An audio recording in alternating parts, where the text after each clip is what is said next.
안녕하세요. 오늘도 서현살롱에 찾아주셔서 감사합니다. 저는 40대 중반의 여성입니다. 나름대로 힘들게 살아온 경험이 있어서 이렇게 이야기를 보내게 되었습니다. 제 이야기를 들어주시고 함께 공감해 주시면 좋겠습니다. 그리고 함께 좋은 시간을 보낼 수 있길 바라요. 제 엄마는 미혼모였어요. 고등학교를 졸업하고 경위로 일하던 중 아빠를 만났지만 아빠 집안의 반대로 인해 결국 헤어지게 되었다고 해요. 그때 엄마는 이미 저를 임신했지만 아빠에게는 말하지 않았다고 해요. 변할 것은 없었고 오히려 업무가 복잡해질 것처럼 보였습니다. 엄마는 나를 잘 키우라고 정말 열심히 사셨어요. 그때는 여자가 아이를 키우는 것이 지금보다 훨씬 힘든 시기였죠. 엄마는 주변의 차가운 시선을 꿋꿋하게 견뎌내셨어요. 외할머니는 나를 보육원에 보내라고 하셨다고 해요. 하지만 엄마는 결국 나를 놓지 않으셨어요. 내가 무슨 잘못을 했길래 우리 미진이가 죄를 짓은 것도 아닌데 왜 숨기고 다른 곳으로 보내야 하는 거야? 미진이는 나에게 소중한 딸인데 엄마도 마찬가지로 말하지 마세요. 어찌하여 다른 사람들의 말에 휘둘리면 내 삶을 어떻게 살아가나요? 엄마도 그런 말을 하시려면 하지 말아주세요. 어머니는 단호히 말씀하셨기 때문에 외할머니도 두 손을 들었다고 합니다. 저 또한 어렸을 때 아버지가 계시지 않다는 사실에 주눅이 들었고 아이들과 친해지기 어려웠지만 대학에 진학하면서 당당하게 말할 수 있었습니다. 우리 엄마와 함께만 살아온지라 우리 엄마는 정말 대단한 분으로 일을 하시면서 나를 이렇게 키워주셨거든. 그래서 난 우리 엄마를 존경해요. 제가 떳떳한 태도를 보이니 친구들도 더 편하게 대해주곤 했어요. 난 우리 엄마가 만족할 만한 남자를 만나고 싶어 하는데 그것이 내 결혼 조건 중에서도 가장 중요합니다. 일단 남자를 만나야 할 텐데 공부나 알바만 하다 보니 언제 남자를 만나겠냐며 친구들과의 대화가 거의 입버릇처럼 되었어요. 대학을 졸업하고 직장에 입사할 즈음에요. IMF 때문에 굉장히 어려운 시기였습니다. 저 또한 2년 동안 취직을 못하다가 지방의 방송국에서 PD로 일하게 되었어요. 하지만 엄마를 혼자 두고 멀리 있는 것이 계속해서 신경 쓰였고 방송국에서의 업무는 제가 꿈꾸던 것과 매우 달랐어요. 막내 PD로서 오만한 자비를 모두 맡아야 했고 방송이 조금이라도 잘 안 되면 모든 것을 막내들 탓으로 돌렸어요. 거의 매일 밤샘 작업을 하면서도 보람을 느낄 수 있는 즐거움은 전혀 없었어요. 결국 1년 만에 그만두고 서울에 있는 한 학원에서 수학 선생으로 취직했어요. 학원 선생은 생각해 본 적 없는 직업이었지만 의외로 제 자신과 잘 맞았어요. 저는 중학교에서 수학을 가르치고 있는데 학생들이 열심히 노력하는 것을 볼 때마다 피곤함이 사라지고 다시 기운이 솟아오르며 학업 성적이 올라갈 때 방송국에서 일했을 때 느끼지 못했던 보람을 느끼게 됩니다. 이런 이유로 매일 충실한 기분을 느끼게 됩니다. 또한 엄마와 함께 지낼 수 있는 것이 좋아요. 엄마는 젊은 시절에 너무 열심히 일을 하셨기 때문인지 여러 곳이 아픈 곳이 많아서 병원을 자주 방문하시며 휴식을 많이 취하셨어요.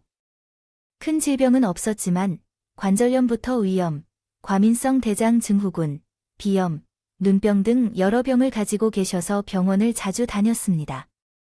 제가 쉬는 날에는 엄마를 데리고 유원지에 가거나 고궁을 방문하기도 했는데 조금이라도 좋은 공기를 마시고 건강을 돌보았습니다. 회복되셨으면 좋겠습니다. 젊었을 때 그 때문에 친구들과 놀러 가신 적도 없는데 이제는 아프셔서 움직이기 힘드신 게 너무 마음이 아팠어요.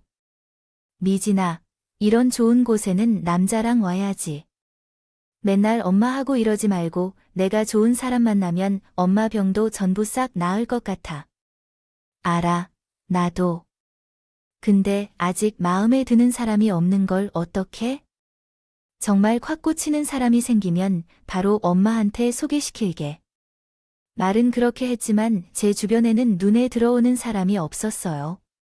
눈이 높아서라기보다 제 처지를 이해해줄 만한 남자가 안 보였거든요. 그러다 우연히 방송국 선배를 만나게 됐어요. 오랜만에요. 동문 모임에 나갔는데 거기에 갔다 오더라고요. 라디오 PD였는데 서울에 있는 케이블 채널로 이직했다고 하더라고요. 김미진 씨, 그러니까 말로도 없이 그만두고 연락도 안 받으니 어떡해요. 저 너를 얼마나 찾았는데 그러시다니 몰랐어요. 제가 세일에 적응하느라 바빠서 짬을 내기도 어려웠고 아무에게도 연락을 못했어요. 선배님에게는 얘기도 못하고 와서 죄송했어요. 언젠가 만나면 되니까요. 너도 괜찮겠죠? 그게 무슨 의미인가요? 아직 남자친구가 없으신가요? 네, 없어요. 왜 그런지 물어봐요. 어쨌든 두뇌 말로도 사귀자고 열심히 호소하고 있잖아요. 함께 하자고 말하고 있잖아요. 잘하고 있어요. 김미진 씨, 너는 정말 재미있는 사람이야. 하지만 선배, 제가 사정이 좀 있어요.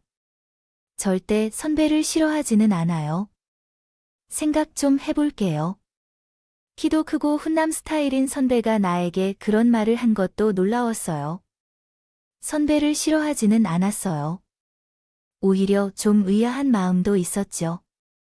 하지만 무엇보다 제가 엄마를 함께 받아들이기 위해서 중요했기 때문에 쉽게 대답할 수 없었어요. 일주일 정도가 지났는데 선배가 학원 앞으로 찾아왔어요. 케이블 채널이지만 잘 나가는 채널이었기 때문에 굉장히 바쁠 텐데 시간을 내서 찾아봤다는 것에 조금 감동도 했어요. 너는 왜 그런지 알아? 어머니 때문이지. 그런 이유 때문에 겁 먹지 마세요. 나는 그 정도는 받아줄 여유가 있어 만나면서 서로 맞춰가면 된다고요. 우리 사귀자고요. 선배가 진심이라는 것을 확인하고 나서 알겠다고 했고, 엄마도 제게 남자친구가 생겼다는 것을 알고 엄청 좋아하셨어요. 진짜 잘 됐어요. 이제 엄마가 마음 놓고 잘 살 것 같아요. 우리 딸이 예쁜 연애를 많이 하고 좋은 사람과 결혼해야지. 연애를 많이 하라니 그런 식으로 말하면 바람둥이 같지 않아요? 남자도 많이 만나보는 것이 좋아요. 그래야 사람을 보는 눈도 생기고요. 엄마가 그런 말씀을 하실 때는 젊은 날에 아빠만을 바라봤던 게 후회되는 것 같아서 마음이 아플 거예요. 저와 선배는 의외로 마음이 잘 맞아서 만나는 동안 항상 즐거웠어요. 선배의 직업이 워낙 바쁜 관계로 처음에 약속한 대로 엄마와 함께 식사할 시간을 내기 어려웠어요. 하지만 선배는 애써 시간을 내어 한 번 함께 만나 밥을 먹었고 그때 결혼하겠다는 말을 꺼냈어요. 어머니, 저 미진이랑 평생 즐겁게 살고 싶습니다. 우리 정말 잘 맞거든요. 우리 취미도 비슷하고요. 어머니를 실망시키는 일은 결코 없을 겁니다. 허락해 주신다면 우리 집으로 곧 알리겠습니다. 그러자 선배가 나와 미리 상의 없이 일방적으로 그런 말을 하니 어떻게 해야 할지 모르겠더라고요. 최소한 미리 눈치를 줬어야 했는데요. 그러자 나는 선배를 나무라고 말하자 엄마가 나를 말렸어요. 됐어요. 그만큼 당신과 결혼하고 싶어서 마음이 급했다는 거 아니겠죠? 나는 미진이만 좋다면 얼마든지 좋아요. 다만 미진이가 더 폭넓게 인간관계를 가졌으면 하는 바람이 있습니다. 하지만 이렇게 서로 좋다고 한다면 인연이겠지요. 대신 꼭 약속해야 할 것은 미진이를 힘들게 하지 말아야 하고 시댁 때문에 마음 아픈 일이 없도록 해야 한다는 것입니다. 물론이죠, 어머니. 절대로 그럴 일은 없을 거예요. 고맙습니다. 그렇게 제 결혼 얘기가 오고 갔고 결혼식 날짜를 잡았으며 식장을 예약했어요. 시어머니는 제가 아버지 없이 자랐다는 점을 좀 못마땅해 하긴 했지만 공개적으로 뭐라 말씀하거나 엄마에게도 그렇게 하지 않았습니다. 예의를 지켜주셨습니까? 제가 그것만으로도 다행으로 여겨서 마음을 놓았어요. 그런데 문제는 우리가 신혼집을 얻을 때 발생했어요. 이미 선배와 저는 신혼집을 친정과 시아버지네 사이에 얻기로 합의를 했어요. 마음속으로는 친정과 더 가까운 곳에서 얻고 싶었지만 그렇게 되면 안 될 것 같았거든요. 그 사실을 안 시어머니가 제가 부동산에서 계약서에 도장을 찍을 때 갑자기 전화를 해서 안 된다고 난리를 쳤고 바로 쫓아왔어요. 누구나 마음대로 우리 동네에 집을 얻어서는 안 돼. 어떤 며느리가 결혼을 해서 시작하는 곳과 멀리 있는 신혼집을 마련하려 해. 막말로 너희가 이 집을 얻는다고? 10원 주고 데려가 라고 말했어요. 장 보태기를 했냐 무조건 우리 동네에 집어넣어라.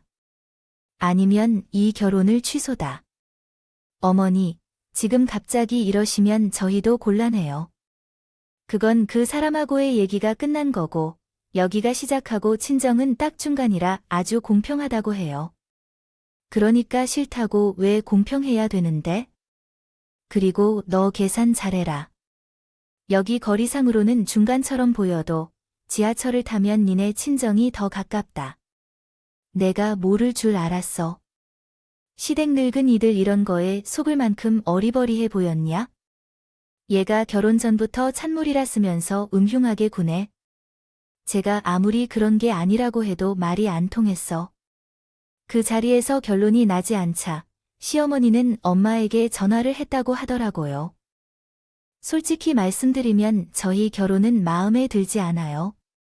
그 이유는 사부인님께서도 잘 아시겠지만 양쪽 부모님도 계시고 올바른 자리도 있는데 이런 결혼을 강요받다 보니 상대방도 양보하는 자세가 필요할 것 같아요. 상대방이 우리 가정의 일원이 되기 위해서는 제가 바로 가르쳐야 할 것 같아요. 홀어머니 밑에서 자란 것과 부모님과 함께 자란 것은 다르니까요. 말씀하신 것이 잘못된 것은 아니죠. 만약 사부인이라면 당신은 어떻게 하시겠어요?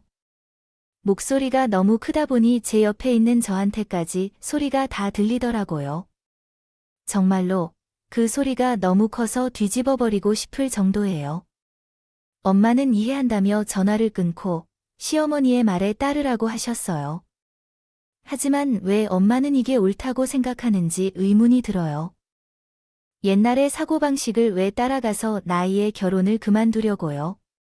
그런 시어머니와 같이 살기 어려울 것 같아요. 사람이 마음에 드는 곳이 있으면 안 되는 것도 있는 거예요.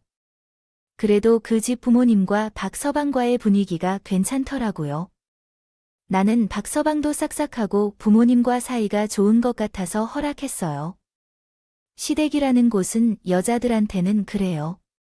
엄마가 그렇게 저를 달래셨지만 이미 마음에 상처가 됐어요.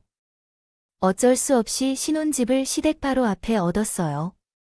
그 사람은 엄마가 그렇게 펄펄 뛸 줄 몰랐다며 대수롭지 않게 넘어갔어요. 제 기분을 이해해 줄 것 같지 않아서 별말 하지 않았어요. 그런데 결혼 후 시어머니의 간섭은 생각보다 더 심했습니다. 친정엄마는 우리 집에 오시는 것을 굉장히 신경 쓰시는데 어느 주말에는 엄마가 오시는데 저를 시댁으로 부르셨어요. 니네 엄마는 왜 이렇게 자주 오는 거야? 며칠 전에는 자고 가셨다며. 그러면 너 내 생활비 충갈 텐데. 안 그래도 신혼살림이 빠듯한데 왜 그렇게 눈치가 없으세요? 제가 출근하면 집 정리를 도와주시려고 오시는 거예요. 아직 정리 안 된 곳이 있다는 건 어머니도 아시잖아요. 그리고 우리 엄마가 하루 자고 가셨다고. 무슨 생활비가 충난다고 그러세요? 어머니한테 드리는 돈이 우리 엄마가 먹고 사용하는 것이지요. 그것보다 더 많아요. 어머니는 아무 일도 안 하고 목돈 달라고 하셨지만 오히려 엄마는 돈을 주셨어요. 그래서 너와 나를 니네 친정엄마랑 비교하는 건가요? 친정과 시댁은 엄연히 다른 것이거든요. 그리고 너한테 억지로 돈을 받는 것처럼 말하지 마세요. 이건 결혼 전 약속한 것을 준 것일 뿐이에요. 또한 그 집을 다 누가 했는데 너희 엄마가 돈을 주었으니 문제가 뭐니 지금? 정말 은근히 사람들을 매는 성품이 있네요. 너는 아무리 학원 강사라지만 선생이라는 이름을 가진 사람이 그런 식으로 말해야 하나요? 어쨌든 난 미연못 밑에서 자랐다고 해서 뭐가 바뀌나요? 아브로가 정말 깜깜하다. 우리 엄마가 그런 말씀은 삼가해 주세요. 나는 단지 사실을 그대로 말한 것뿐입니다. 얘기한 것뿐이에요. 거기에 어머니가 생각을 보태시는 것이고요. 저희 엄마 말씀대로 미혼모로 저를 키우셨어요. 그러는 동안 얼마나 많은 일이 있었겠어요. 그런 것을 이해하신 분께 그런 식으로 말씀하시지 마세요. 아무리 시댁이 어려워도 엄마를 나쁘게 보는 것은 못 참아요. 어우, 알았어요. 그래서 무서워서 무슨 말도 못 하겠네요. 아주는 내 쌍심지를 켜고 달려드네. 그래서 지금은 신혼초라 그렇다 치더라도 앞으로는 너무 들락거리지 말았으면 좋겠어요. 시어머니는 제가 세계를 나가니까 좀 물러서더라고요. 하지만 그때뿐이었어요. 제가 어디 가서 장을 보고 얼마를 쓰고 오나 그러한 것들까지 다 검사했어요. 조금만이라도 비싼 것이 있으면 난리가 났죠. 우리 호영이가 고생하여 번 돈을 이렇게 쓰는 것은 아니다. 돈은 손에서 물처럼 새어나가듯이 쓰면 어느새 다 사용하고 없다. 내가 벌어온 것이 적다면 우영이의 등골을 빼먹을 필요는 없을 거야. 아니야, 어머니, 나도 돈을 벌거든요. 제 수입도 적지 않아요. 제가 그 사람의 등골을 빼먹는다는 게 왜 그런지 모르겠어요. 어머니에게 드리는 돈도 제 돈에서 더 많이 나가요. 저는 지적했을 뿐이에요. 시어머니는 그래서 저를 되버려 줬다며 흉을 보고 엄마까지 욕하더라고요. 그것을 보고서 나는 더 이상 말로 대꾸하지 않기로 했어요. 저는 상관없지만 엄마를 욕하게 되면 안 된다고 생각이 들었기 때문에 그렇게 했어요. 게다가 시어머니는 툭하면 저희 집에 와서 과일이랑 반찬이랑 다 꺼내 먹고 집안을 어지럽히는 일수였어요. 그런데 더 기이한 건 남편이 들어올 때만 걸레를 들고 거실 바닥을 닦는 척하는 거였어요. 이를테면 살림을 한 번도 배우지 않은 예로 인해 집안 꼴이 엉망인데 우리 둘 다 바쁘니까 어쩔 수 없지만 그래도 조금만 신경 써줬으면 하는 생각이 드는 거예요. 나는 워낙 방송국에서 밤새는 일이 많아서 라고 가볍게 말하고 지나가는 남편 때문에 원망이 더해졌어요. 당신이 없을 때 어머니 어떻게 했을까 생각해봐 하며 오늘도 거실 소파에 커피를 다 흘리고 과잔과 과일 부스러기를 그대로 둔 채 떠나버리는데 그 후에 그것들을 치우는 시간이 얼마나 걸렸는지 아시나요? 제 밀과 넣기는 건 다른 거도 아니었는데 집안을 너무 함부로 다루는 게 좀 그랬어요. 엄마한테 말 좀 걸어봐야겠어. 너무 싫어하면 왜 그러세요? 당신이 나한테 부당한 일을 한다고 생각해서 그래요. 알겠지만 적당히 좀 해줬으면 좋겠어요. 그런 일이 있을 줄은 몰랐어요. 알았어. 내가 집에 가면 엄마에게 얘기할게요. 하지만 시어머니랑 친한 남편은 왜 그렇게 좋은지 모르겠어요. 히히덕거리다가 자주 오게 되었고 얘기해도 그냥 먹은 적이 있더라고요. 미진이도 고생하면서 일하고 드나들고 힘들어요. 알았어요. 그래요. 그 이야기를 펼쳐서 다 하는구나. 내가 당신만큼 힘든 일을 하는 단이라도 하면서도 이렇게 할 줄이야. 결국 모든 일은 나가 책임져야 했어요. 그리고 어찌나 시부모를 위해 시원하게 하든가요? 무슨 말로 부르지 않겠는데 가면 그냥 별일 없었지만 직장에 서 있는 사람들이 오라고 해서 집안일만 시키려는 것이 너무 심했어요. 시간이 흐르면 나아질 거라고 하며 1년, 2년 참아 살았지만 그대로였어요. 그러던 중에 아이가 생겼고 결혼 3년 차에 아름다운 딸을 낳았어요. 시댁에서는 제가 딸을 낳았다며 병원에 있는 동안 잘 와보지도 않더군요. 시어머니는 이틀이 지나서야 왔더니 옆에서는 아들을 낳았다고 모두들 큰 소동이 났어요. 시어머니는 복은 많다며 사람 속만 뒤집어 놓았죠. 그러던 시어머니는 제 몸조리가 끝나고 친정엄마가 아이를 같이 돌보겠다며 집에 올 때 180도 태도가 달라졌어요. 내가 돌보겠다고 하면 됐지 뭐. 친정엄마의 손을 빌렸을 때.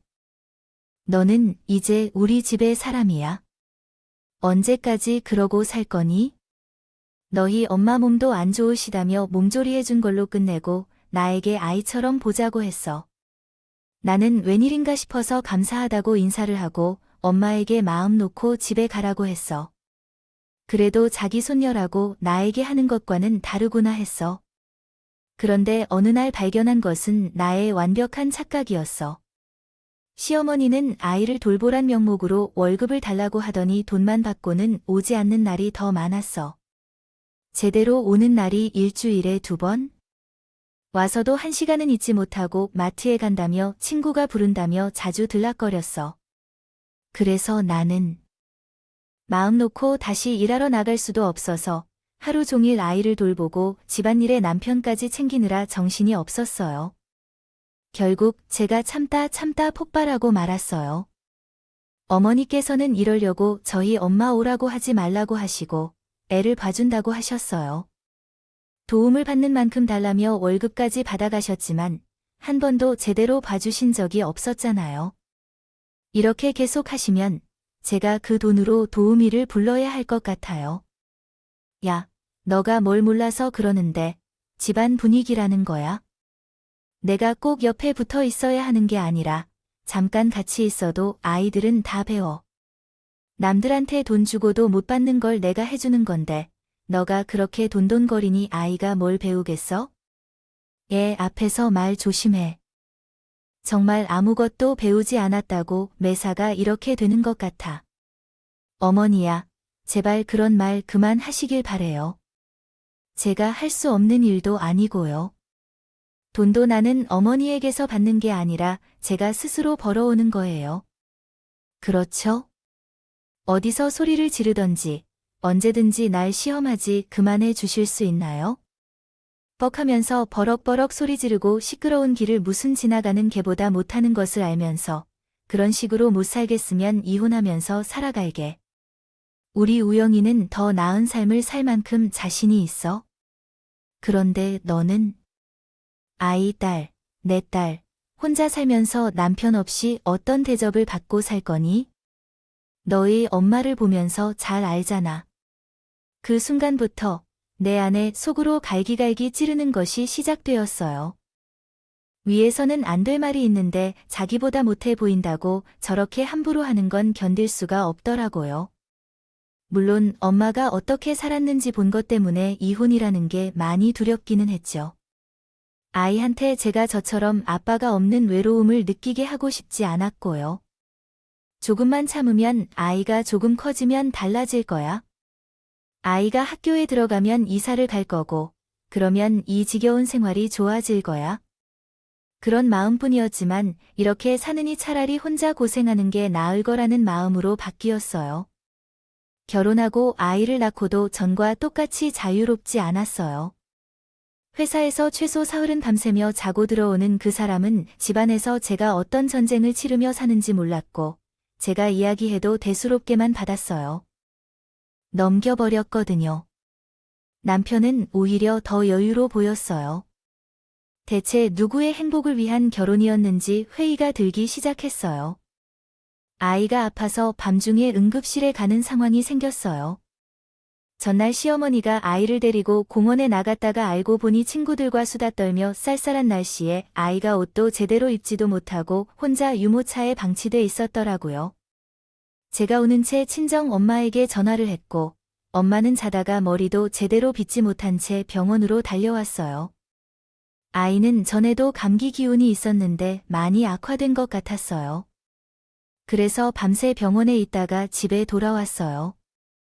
뒤늦게 시어머니가 오셨는데 친정 엄마를 보자마자 정색을 하셨다고 합니다. 사부인 제가 오지 말라고 말씀드렸을 텐데 지금 뭐 하고 계시는 건가요? 여기는 얼씬도 하지 말라고 했다고요. 도대체 딸 시집 보내고 얼마나 뜯어먹으려고 하는지 알려주시겠어요? 시어머니는 제가 집에 있는 줄 모르고 막말을 하셨고 안방에서 제가 나오자 당황해서 잠시 머뭇거리더니 이내 뻔뻔한 표정으로 절 야단쳤습니다. 니네 엄마 왔다 갔다 하는 거, 애 정서에 안 좋으니까 그만 오시라고 해. 내가 못할 만한 게 아닌데요. 됐어요. 이제 제가 나갈 거니까요. 내가 말 다 했니? 뭐가 어째? 내가 기억이 우리 우영이를 이혼남 만들겠다는 거냐? 어머니, 그 사람은 더 좋은 자리를 만들려고 하고 있는데요. 자신 있는 척하면서 맨날 뭐라고 그런가요? 사람들을 바보로 만들어요. 어머니 말씀대로 좀 제대로 해보세요. 저는 애 딸린 이혼 여자로서 악착같이 살아보려고 합니다. 엄마도 더는 아무런 말 없이 제가 짐 챙기는 것을 도와주셨어요. 시어머니는 당황해서 홀로 화를 내다가 남편에게 전화를 걸더라고요. 너네 집사람 정말 이상하다. 내가 친정 엄마 넘어왔다 갔다 하는데 어렵지 않냐? 이 말 한마디로 짐 싸고 있어요. 이혼했는데, 우영아, 내가 양부모 다 있는 집 아가씨 만나라고 했잖아. 정말 천박한 사람들은 상종을 못하겠다며 쇼를 하는 시어머니를 두고 쟤는 아이를 안고 그 집을 나왔다. 그날 저녁 남편은 친정에 와서 노발대발했다. 당신 정말 이렇게만 할 수 있는 여자구나. 이것뿐이야. 어떻게 시어머니의 마음을 사로잡지 못해서 도망쳐 나와. 그러면서 말했다. 자네야, 이게 어떤 회개의 말인가. 내가 분명히 말했지. 우리 미진이 시댁 때문에 힘든 일만 만들지 말아달라고. 그런데 이게 뭔가. 자네 어머니가 얼마나 둘을 지나쳐야 미진이가 이렇게 되었겠어. 자네는 처음부터 자녀의 어머니의 말만 듣고 미진이에게는 조언도 들어주지 않았잖아. 이제 와서 이러지 말고 돌아가게. 뜻밖에도 엄마의 엄한 꾸짖음에 그 사람은 그럼 원하는 대로 해주겠다 고 말했다. 이혼 후 잘 사는지 확인하려고 읍장을 놓고 떠났어요. 저와 남편은 이혼 소송에 휘말렸어요. 만나던 숙려 기간에도 자신이 큰 실수를 저질러서 이런 여자랑 만나면 안 된다며 나를 모욕하는 말만 했어요. 시어머니는 우리에 대해 악담만 하고 다녔고 결국 위자료 문제로 이혼 소송을 벌이며 이혼 소송이 길어지자 저는 정신적으로 많이 고통을 받았어요. 그런데 판결이 나기 일주일 전 갑자기 시어머니가 저와 엄마를 찾아왔어요. 사모님. 모녀를 어떻게 생각하세요, 아가? 너도 괜찮니? 오랫동안 힘들었군. 생각해보니 어리게 다루다가 이해심이 부족했던 것 같았다. 우영이도 요즘 많이 후회하고 있어요. 우리는 이렇게 아니라 다시 마음을 열고 대화하고 서로 잘 지내보는 게 어떨까요? 그러면 서로에게 더 나을 것 같아요. 소연이도 어린 나이에 아빠와 떨어져서 고생하는구나. 저와 엄마는 시어머니의 갑작스러운 변화로 얼떨떨했어요. 남편도 오랜만에 전화를 하더니 자기가 많이 미안하다고 했대요. 편집 때문에 와보지 못하지만 방송 나가고 나면 찾아올 거래요. 두 사람이 정말 변했나 싶어서 어리둥절한데 시어머니가 얼마나 잘하는지를 생각해보니 알아볼 필요가 있겠다 싶었어요. 하지만 두 사람의 속셈이 다르다는 것을 깨달았어요. 그때쯤에는 제 아버지가 돌아가셨다는 연락을 받았습니다. 제가 엄마와 함께 상속을 받게 되었다는 내용이었어요. 친아빠는 생전에 가족이 있었지만 그들도 세월이 흘러 많은 것을 이해하고 아빠가 남긴 재산 중 일부를 나에게 주고 싶어 했답니다. 아빠는 내가 그리고 엄마를 평생 잊지 않고 살았다는 거죠. 시어머니는 제 이야기를 듣고 우리가 잘 살고 있는 집안에서 인정받고 재산도 물려받을 수 있게 된 것을 알게 되자 이런 계획을 세우게 된 것이었어요. 시어머니와 남편이 만나자고 한 카페에 갔던 그날, 시어머니가 제 손을 잡으면서 제가 먹는 것을 더 많이 먹었으면 좋겠다고 하며 가식적으로 느껴졌어요. 남편이 이렇게 힘들어서 챙겨주지 못했다는 식으로 입에 발린 말만 하는 것 같아요. 저는 듣고 있어봤자 시간 낭비겠다 싶어서 가방에서 서류를 꺼내 놓았어요. 박우영 씨, 당신이 어머니랑 왜 이러는지 내가 다 알아. 내 얘기 들었지? 어머니 친구 중에 중매쟁이가 있잖아. 여기저기 쑤시고 다니는 아줌마.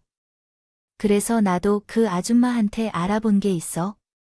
돈을 줘서 친구인 척하는 아줌마더라.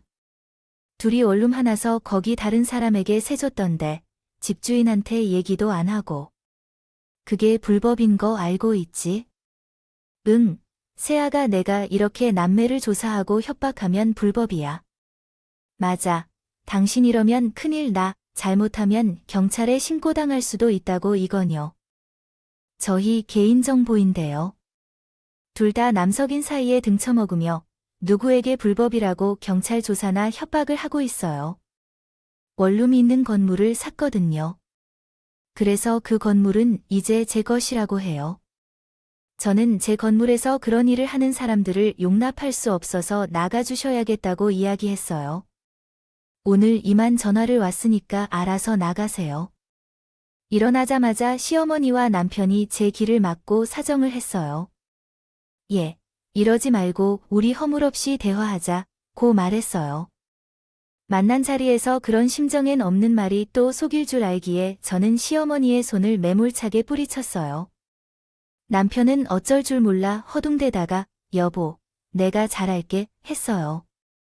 정말 미안해요. 제가 정말 잘못을 저질렀어요. 제가 당신을 경고하고 있는 것에 대해 내가 진짜 마지막으로 신경 써주고 있는데 좋은 말 할 때 방 빼지 말아주세요. 그렇지 않으면 진짜 이 사안을 가지고 경찰서에 가야 할 것 같아요. 어디 한번 해볼까요? 내 말을 들은 남편은 다리가 풀려서 주저앉았고 시어머니는 발만 동동 굴렀어요. 그 후 제가 이혼 소송에서 이겼고 위자료도 모두 받아냈어요. 남편은 소송비와 위자료 때문에 계속 쪼들리며 회사를 그만두고 더 나빠진 영세한 제작사로 들어갔다고 들었어요. 시어머니는 가끔씩 엄마에게 전화하다가 신고당해서 이 상황이 발생했어요.